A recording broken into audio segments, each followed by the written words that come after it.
Everything you've been told about human survival is a lie. We are taught that without fire, insulated walls, and modern Gore-Tex, a human being caught in a minus 50 degrees Celsius blizzard is a dead man walking within minutes. Yet 8 centuries ago, an army of thousands didn't just survive these conditions, they thrived in them. Imagine a world so cold that your breath turns to ice crystals before it even leaves your lips. A place where the wind screams across the open Mongolian steppe with enough force to strip the skin off your face. And yet, in the middle of this frozen void, a warrior named Subutai sits inside a structure made of nothing but wool and wood, feeling as warm as if he was sitting by a hearth in a stone castle. We've been led to believe the Mongols conquered the world simply because they were great horsemen, but the real secret to their empire wasn't just the bow or the blade, it was their supernatural ability to turn the deadliest climate on earth into their greatest tactical advantage. While European knights were freezing to death inside their iron suits like popsicles in tin cans, the Mongols were using the gyre or the yurt to create a portable, climate-controlled ecosystem that defied the laws of nature. This isn't just a story about tents, it's a story about how a man named Temujin, whom you know as Genghis Khan, engineered a way for his people to live, sleep, and even perform surgery in temperatures that would shatter a modern engine block. If you think you know what it means to be tough, wait until you see how these people turned the most hostile environment on the planet into a cozy living room while the rest of the world was shivering in fear. The secret to why the Mongols didn't freeze begins with the very ground they stood on, specifically in the valley of the Orkhon River, where the wind chill drops so low it can kill a horse in its tracks. A man named Bath Erdain, a veteran scout in the Khan's vanguard, wouldn't look for a cave or a stone wall for protection because he carried his home on his back, a masterpiece of engineering known as the gyre. You see, a square house is a death trap in a Mongolian winter because the wind hits the flat walls with the force of a battering ram, but the gyre is perfectly circular, allowing the minus 50 degrees Celsius gales to simply slide around the structure like water around a smooth stone. Inside this circle, the Mongols layered thick sheets of felted sheep's wool, which is arguably the greatest natural insulator ever discovered by man, because even when it gets damp from the condensation of a dozen breathing warriors, it still traps heat within its fibers. They would start by unfolding the khana, a collapsible wooden lattice made of light willow that expands like an accordion, and then they would crown it with the tono, the circular roof ring that acted as both a chimney and a sundial. The genius of this design is that it requires no nails or heavy timber, meaning it could be packed onto a camel in 30 minutes. But once it was wrapped in those heavy felt blankets and tied down with horsehair ropes, it became an airtight fortress. While the snow piled up 6 feet high outside, Bath Erdain would stoke a small fire of argal, dried dung, which burns hotter and longer than wood, creating a convection current that sucked the freezing air from the bottom and pushed the warmth down from the ceiling.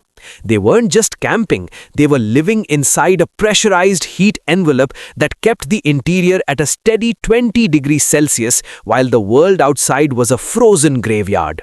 But staying warm was only half the battle, because a warm body still needs fuel, and in a land where the rivers are solid ice and the plants are buried under permafrost, the Mongols had to find a way to eat that defied every rule of biology we know today. If you were to try and survive on the steppe in the 13th century, you would likely starve before you froze. But the Mongols turned their own bodies into high-performance furnaces through a diet that would give a modern nutritionist a heart attack.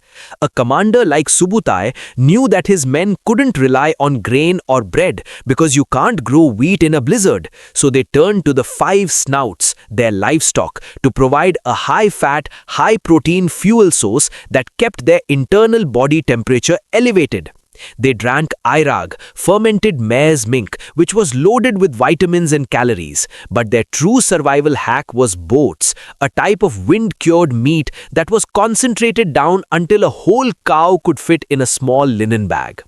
By hanging strips of beef or camel meat from the rafters of the ger during the winter, the dry, freezing air would dehydrate the meat without it ever rotting, creating a protein powder that was so dense a soldier could ride for 3 days on just a handful of it mixed with hot water.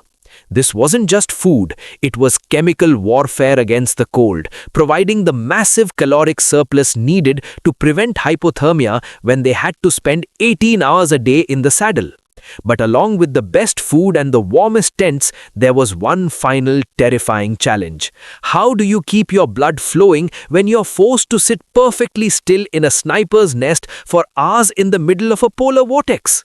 The final piece of the puzzle was the Mongol wardrobe, which was so sophisticated that it makes modern winter gear look like a joke.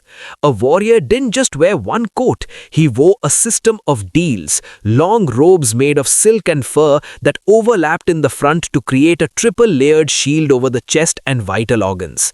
They understood that sweat is the real killer in the cold. If you sweat and that moisture freezes, you're dead. So they used silk as the base layer because it wicks moisture away from the skin, and then layered heavy sheepskin with the wool facing inward against the body. This created a microclimate of trapped air that was heated by their own body movements, while their boots were oversized and filled with felt liners for allowing blood circulation, which is the only thing that prevents frostbite when the mercury hits -50 degrees Celsius. Even their armor was adapted. They swapped out heavy iron plates for boiled leather and silk vests because metal draws heat away from the body, whereas leather and silk act as an insulator. When the sun went down and the Zud, the deadly winter storm, hit its peak, the soldiers would huddle together in the ger, sleeping on thick furs with their dogs and sometimes even their most prized foals brought inside to share the warmth. They were a collective organism, a sea of fur and felt that refused to let the heat escape, turning the entire camp into one massive breathing heat source. By the time the spring thaws came, the Mongols weren't just survivors, they were well-rested, well-fed, and ready to gallop across thousands of miles to topple empires that thought the winter was their shield. They didn't just endure the cold, they owned it, proving that with the right engineering and a bit of nomadic grit, the most lethal weather on Earth is nothing more than a minor inconvenience. If you found this deep dive into the frozen secrets of the Mongol Empire fascinating, hit that subscribe button and ring the bell. We are uncovering the hidden truths of history every week. Would you like me to do a breakdown of how they managed to launch a full-scale naval invasion during a typhoon next?